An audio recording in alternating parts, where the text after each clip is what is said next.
వెళ్తూ ఉండగా కనబడింది. ఏమండి మేము గురుగారు ఏమన్నా డెడ్ బాడీస్ అవన్నీ కనబడితే స్నానం చేయాలంటారు కదా, మేము వృత్తిరీతిగా బయటకు వెళ్తూ ఉండగా మళ్ళీ మేము పోయి స్నానం చేయాలంటే 20-25 కిలోమీటర్లు 30 కిలోమీటర్లు ఉంటుంది, మా పరిస్థితి ఏంటి అని అంటున్నారు.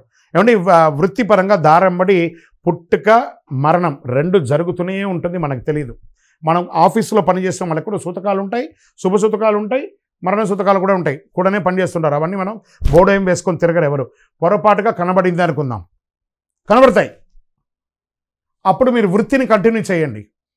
అప్పుడు ఆహారం ఏం తీసుకోకండి మరుస్నానం అయ్యేంత వరకు. ఆ స్నానం అయ్యాక పూజ చేసిన తర్వాత ఆహారం తీసుకోండి, అదొకటి. ఇంకా మీరు అడిగిన దాంట్లో వృత్తిపరంగా నాకు తెలిసిన చాలామంది డాక్టర్స్ ఉన్నారు, ప్రభుత్వ డాక్టర్స్. వాళ్ళందరూ కూడా ఫస్ట్ ఎయిడ్లో ఉంటారు. వాళ్ళందరూ కూడా ఫస్ట్ ఎయిడ్లో ఉన్నటువంటి డాక్టర్స్, అత్యవసర చికిత్సాలయం అంటారు, ఐడియా ఉంది కదా, ప్రతి గవర్నమెంట్ హాస్పిటల్లో ఉంటుంది. వాళ్ళు యాక్సిడెంట్ అయిన క్రిటికల్ ఆపరేషన్లో ఒకానొక సమయంలో మరణాలు కూడా వాళ్ళు సర్జరీ చేస్తూ ఉండగా కాపాడుతున్న కూడా అవుతూ ఉంటుంది.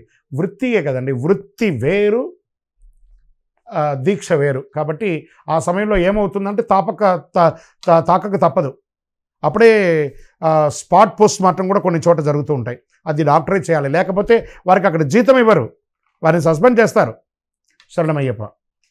ఏమంటే కొన్ని వృత్తుల వారికి వాళ్ళకి ఒక కండిషన్స్ ఉంటుందండి. డిఫెన్స్ డిపార్ట్మెంట్స్ వాళ్ళకి, నాకు కూడా తెలిసిన కొంతమంది ఉన్నారు, వాళ్ళు సెక్యూరిటీ గార్డ్స్, వాళ్ళకందరికీ షూ వేసుకోవాలని ఉంటుందండి అక్కడ రూల్. లేకపోతే వాళ్ళ హైయర్ అఫీషియల్స్ ఒప్పుకోరు. లేదా వాళ్ళు నడిచి వెళ్తున్నటువంటి స్థలంలో వాళ్ళ యొక్క కాలు హాని అవుతుందని కంపల్సరీ అక్కడ షూస్ పెట్టుంటారు. వృత్తిపరంగా ఆ వృత్తి సమయంలో వేసుకోండి. అందుకనే విన్న ప్రతి ఒక్కరు బాగా గుర్తుపెట్టుకోండి, ఆ వృత్తి వాళ్ళకే కానీ ప్రతి ఒక్కరికి కాదు. వాళ్ళ డ్యూటీ అది. వాళ్ళు అలా వేసుకోకపోతే పై అధికారులు వాళ్ళ మీద డిసిప్లినరీ యాక్షన్ తీసుకుంటారు. వాళ్ళకి వృత్తి జీతం రాదు. కాబట్టి వాళ్ళు అవసరం ఉన్న వాళ్ళే వేసుకోవాలి, మిగతా సమయంలో వేసుకోవద్దు. ఒక రిక్వెస్ట్ పెట్టండి, లేదా మీ కాళ్ళకు హాని కలిగే తీరుతుంది. ఇప్పుడు కోల్డ్ స్టోరేజ్లో పనిచేసే వాళ్ళు చాలామంది నాకు తెలిసిన వాళ్ళు ఉన్నారు. వాళ్ళందరూ కూడా కంపల్సరీ ఫుల్ వాళ్ళు సూట్ వేసుకుంటారు, షూతో పాటు కూడిందే. లేకపోతే -4 డిగ్రీ -10 డిగ్రీస్ లోపల కోల్డ్ స్టోరేజ్లో 10 గంటలు 12 గంటలు పనిచేస్తారు, ముఖం వరకు కనబడకుండా. కాబట్టి అలాంటి వాళ్ళు తప్పదు. శరణమయ్యప్ప. అవునండి, ఆర్టిస్టులు కూడా ఇదే నియమని వాళ్ళే. చాలామంది ఆర్టిస్టులు నా శిష్యులు ఉన్నారు, నాకు తెలిసిన వాళ్ళు ఉన్నారు. వాళ్ళందరూ కూడా చాలా శ్రద్ధాభక్తులతో పెద్ద పెద్ద గురుస్వాములుగా కూడా ఉన్నారు. సహస్రనామాన్ని కంఠాపదంగా చెప్పే వాళ్ళు ఉన్నారు. మనకు తెలిసిన సమాజంలో ఎంతమంది ఆర్టిస్టులు లేరు. వాళ్ళ వృత్తి అండి అది. వృత్తి వేరు, భక్తి వేరు. శరణమయ్యప్ప. దీక్ష తీసుకునేదానికి ముందు ఏమేమి నియమాలు పాటించాలి? ఒక 1 వీక్ ట్రయల్ రన్ కొట్టాలి. ఈ దీక్ష ఎలా ఉండాలి? కాలుకి చెప్పులు లేకుండా, మధుమాంసాలకి దూరంగా, బ్రహ్మచర్యం ఉంటూ, ఏకభుక్తం ఉంటూ ఇవన్నీ ప్రయత్నం చేయాలి. దీక్షకు ముందు ఒక వారం 10 రోజుల ముందే తల్లిదండ్రుల దగ్గర పర్మిషన్ తీసుకోవాలి. ఫస్ట్ నేను దీక్ష తీసుకోబోతున్నా, మీరు సపోర్ట్ చేయండి. మీ భార్య పిల్లల దగ్గర పర్మిషన్ అడగాలి, నేను మరికి దీక్ష తీసుకోబోతున్నా, మీరు అందరూ సపోర్ట్ చేయాలని. తర్వాత మీకు మాల వేసే గురువుగారి దగ్గరికి ఒకరోజు ముందు వెళ్ళి పర్మిషన్ అడగాలి. గురుగారు నేను ఎప్పుడు రావాలి మాల వేసుకోవడానికి అని చెప్పి. ఇవన్నీ కూడాను యాజ్ పర్ నామ్స్ జరగవలసిందే. శరణమయ్యప్ప. మాల ఎక్కడ వేస్తే అక్కడే మాల ఇప్పాలని. ఈయన అడిగిన ప్రశ్న ఏంటంటే, మాల శబరిమలకి వెళ్తారు, పంబలోనే మాల ఇప్పేస్తారు, అలా చేయొచ్చా? ఎక్కడ పడితే అక్కడ మాల ఇప్పేయచ్చా? యాత్రలకు వెళ్ళొచ్చా? షికార్లకు వెళ్ళొచ్చా? లేదా బోడిగుండు కొట్టుకోవచ్చా? చాలా తప్పండి ఇది. మాల ఎక్కడ వేస్తే అక్కడే ఇప్పాలి. ఎందుకంటే ఇరుముడి కట్టేటప్పుడు మన వనరక్షక దేవత మన ఇంటి ముందర కొబ్బరికాయ కొట్టి వస్తాం కదా, ఆ దేవత ఎదురు చూస్తూ ఉంటుంది, నువ్వు ప్రసాదం తీసుకొని ఇంటికి క్షేమంగా తిరిగి వస్తావని, కాపలా రక్షకుడుగా. అలాంటప్పుడు ఎక్కడ మాల వేసుకున్నావో అక్కడ వచ్చి మాల ఇప్పుకోవాలి. ఎక్కడ ఇరుముడి కట్టుకున్నావో ఆ వచ్చి ఆ జ్ఞానజ్యోతి, ఆ దీపం వెలుగుతూ ఉంటుంది, ఆ దీపాన్ని చూసిన తర్వాతే ఇరుముడి పడి. ఎక్కడ పడితే అక్కడ మాల ఇస్తే మరి దానికి విలువ ఏముంటుంది? అనర్థం కదా. శరణమయ్యప్ప. గురువుగారి దగ్గర మాల వేసుకున్నాం. జ్ఞానముద్రాం, శాస్త్రముద్రాం, గురుముద్రాం నమామ్యహం, వనముద్రాం, శుద్ధముద్రాం, రుద్రముద్రాం. గురుగారి దగ్గర మాల వేసుకోవాలి. మాల ఇప్పడం కూడా ఏం చెప్తున్నాం? అపూరమచల ఆరోగ దివ్య దర్శన కారణ శాస్త్రముద్ర మహాదేవ దేహివే వ్రతమోచనం. గురూపదేశం పొందిన గురువుగారే ఆ మంత్రాన్ని చెప్పించి మాల ఇప్పాలి. కానీ తల్లి దగ్గర మాల ఇప్పడం అనేది అశాస్త్రికం. తల్లి వచ్చి దైవం అండి, గురువు వచ్చి మాతా పితా గురు. 3వ స్థానంలో ఉన్నటువంటి గురువుని, అమ్మగారిని 3వ స్థానానికి దింపచ్చా? అమ్మ ఎప్పుడు పెద్ద స్థానంలోనే ఉండాలి. గురువు దగ్గరే మాల వేసుకోవాలి, గురువు దగ్గరే మాల ఇప్పాలి. గురువు లేని విద్య గుడ్డి విద్య. మేము మా అమ్మగారి దగ్గరే వేసుకుంటాం, మా అమ్మగారి దగ్గర ఇస్తాం. అమ్మ శబరిమలకి తీసుకెళ్తగలదా? అమ్మ ఈ శ్లోకాలని చెప్పగలదా? లేదు కదా. ఒక ట్రైన్డ్ గురుస్వామి దగ్గరే మనం తీసుకోవాలి. శరణమయ్యప్ప. స్వామి కూర్చొని ఉండగా ఒక బంధం ఉంటుంది. దట్ ఈస్ కాల్డ్ పట్టబంధం అంటారు.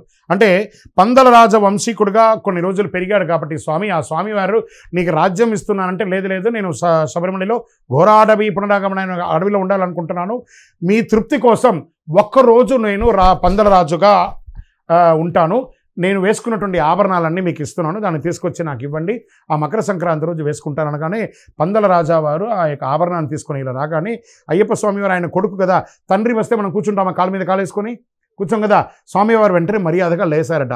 అప్పుడు ఆ తండ్రి చెప్తున్నాడు, స్వామి నువ్వు లోకరక్షకుడివి, అందుకని నా యొక్క పట్టు వస్త్రంతో నీ బంధం వేసేస్తున్నాను, నువ్వు ఇంకబెట్టి లేవకూడదని అప్పటి నుంచి పందలరాజావారు ఎదురుగుండా రావడం మానేసి పక్క నుంచి వచ్చి మొక్కుతున్నారు. కాబట్టి పట్టబంధం దానికోసం ఉంది. అయ్యప్ప స్వామి పెద్దలకు ఇచ్చే ఒక గౌరవాన్ని, అదే పట్టబంధం. ఆ గౌరవాన్ని ప్రతి గౌరవంగా పందల రాజా గారు నువ్వు లోకరక్షకుడిగా ఉండాలి నాయన అని చెప్పి కోరుకున్నారు. కాబట్టి ఆ పట్టబంధం అయింది. శరణమయ్యప్ప. అరవణ పాయసం చాలా అద్భుతంగా ఉంటుంది కదా, ప్రతి ఒక్కరు డబ్బాలు తెచ్చుకుంటారు. అక్కడ స్వామివారికి ఇష్టం. అరవణ పాయసం అంటే చాలా ఇష్టం. బెల్లంతో తయారు చేస్తుంటుంది, నేతితో తయారు చేస్తుంటుంది.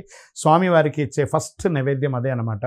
అరవణ పాయసం అండ్ పానకం, ఇవి రెండు ఇస్తుంటారు శబరిమలలో. ఈ అరవణ పాయసం అంటే అయ్యప్పకు చాలా చాలా చాలా చాలా ప్రీతికరమైనటువంటి ఒక పాయసం.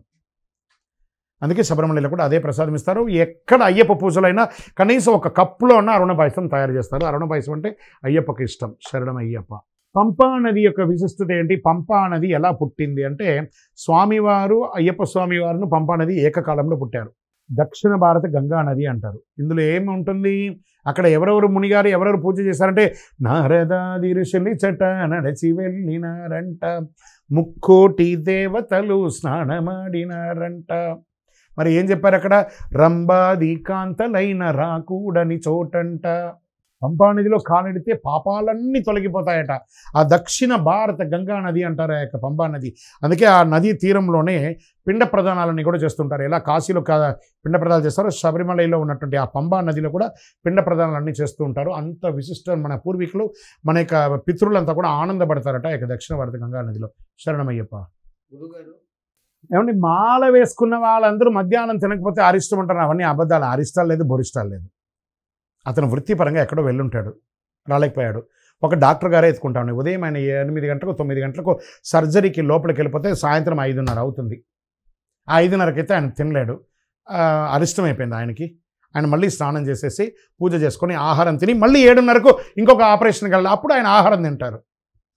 వృత్తిలో ఉండి నేను భోంచేసి వచ్చి, నేను దీక్షలో ఉన్నాను, భోంచేసి వస్తానంటే ఆ ప్రాణం చచ్చూరుకున్నదా? అక్కడ బాధ్యత ఉంటుంది. కాబట్టి ఇప్పుడు మార్కెటింగ్ జాబ్స్ వెళ్తుంటారు, వాళ్ళకి ఎక్కడ దొరకదు, వాళ్ళు పండ్లు తీసుకొని ఉండిపోతారు. అరిష్టాలు బిరిష్టాలు అంతా లేదు. ఏ పని చేసినా అరిష్టాలు. నువ్వు దీక్ష తీసుకున్నదే భాగ్యం. అక్కడ అరిష్టం ఎక్కడి నుంచి వచ్చింది? శరణమయ్యప్ప. మాల ఇప్పిన తర్వాత అదే మాలను వేసుకోవచ్చా, లేదా ఎక్కడైనా గుళ్ళలో ఎక్కడైనా పడేయచ్చా? అదే మాలను వేసుకుంటే ఉన్న పుణ్యమా, లేదా కొత్త మాల కొనాలా ప్రతిసారి? అంటే మాల వెండిలో అల్లిచ్చారా, బంగారంలో అల్లిచ్చారా? అది వెండిలో అల్లిచ్చారా, బంగారంలో అల్లిచ్చారా? అది మామూలు కాబట్టి ఆడ పడేశారు. బంగారంలో అల్లిచ్చి పడేయండి కదా. అక్కడ మాలకు ఇచ్చే ప్రాధాన్యత కంటే బంగారానికి ఇచ్చే ప్రాధాన్యత పెరిగింది కాబట్టి ఈ ప్రాబ్లం వచ్చింది. కాబట్టి మాలను మీరు 40 రోజులు దీక్ష తీసుకొని ఆ మంత్రం చెప్తుండగా ఉదయ సంత్ర ఆ మాలలో ఆ పవర్ ఉంటుంది, ఆ వస్త్రంలో పవర్ ఉంటుంది. మళ్ళీ అదే మాల వేసుకోండి. వచ్చే సంవత్సరం వచ్చేటప్పుడు అది పెరిగిపోయేటట్టుగా కనబడింది అంటే ఆచార్య గారి దగ్గర ఇచ్చి చక్కగా అల్లించి మళ్ళీ దాన్ని వేసుకోండి. ఇంకా కొంతమంది 20 ఏళ్ళు, 30 ఏళ్ళు, 40 ఏళ్ళు అదే మాలను వేసుకున్న వాళ్ళు ఉన్నారు. అప్పుడే పవర్, వెరీ వెరీ పవర్. మన ఇంట్లో చూడండి, మన ఇంట్లో దేవుడి ఇంట్లో ఉంటుంది, ప్రతి ఒక్కరికి ఒక దేవుడి ఉంటుంది. ఆ దీపం ఎప్పుడు కొన్నారో మీకు కూడా తెలియదు. మీ నాన్నగారి కాలంలో ఉంటుంది, వాళ్ళ నానమ్మ కాలంలో ఉంటుంది, మీ నానమ్మ కాలంలో ఉంటుంది.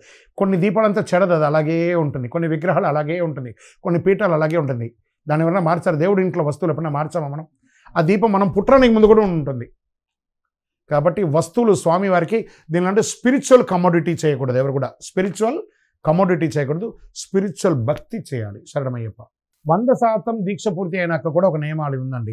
మీరు శబరిమలలో నుంచి తెచ్చిన బియ్యం ఉంటుంది చూసారా, ఆ బియ్యాన్ని తీసుకొచ్చి ఇంకా కొంత బియ్యాన్ని యాడ్ చేసుకొని అందులో దాంట్లో పొంగలి ప్రసాదాలు అంతా కూడా చేసి 10 మందిని పిలిచి భోజనం పెట్టి మీ శబరిమల నుంచి తెచ్చిన తీర్థ ప్రసాదాలు అంతా కూడా ఇచ్చి ఒకరోజు మీ యొక్క భార్య పిల్లలందరూ కూడా చక్కగా ఏదైనా ఒక క్షేత్రానికి, పక్కనున్న క్షేత్రానికి వెళ్ళి దర్శనం చేసుకున్న తర్వాతనే మీ యొక్క గడ్డం మీసాలంతా తీసి తర్వాత రొటీన్ లైఫ్లోకి వెళ్ళాలి. దీక్ష తీసుకునే దాని యొక్క పూర్ణాహుతి అదే. శరణమయ్యప్ప. తప్పే ఉందండి, వేయచ్చు. తప్పే ఉంది. శబరిమల నుంచి వచ్చిన ప్రసాదాన్ని వేయడం వల్ల మనకి రక్షకుడుగా స్వామివారు ఉన్నట్టు ఉంటుంది. నేను ఇదే ఫస్ట్ టైం వింటున్నాను. వేయచ్చు, తప్పే ఉందండి.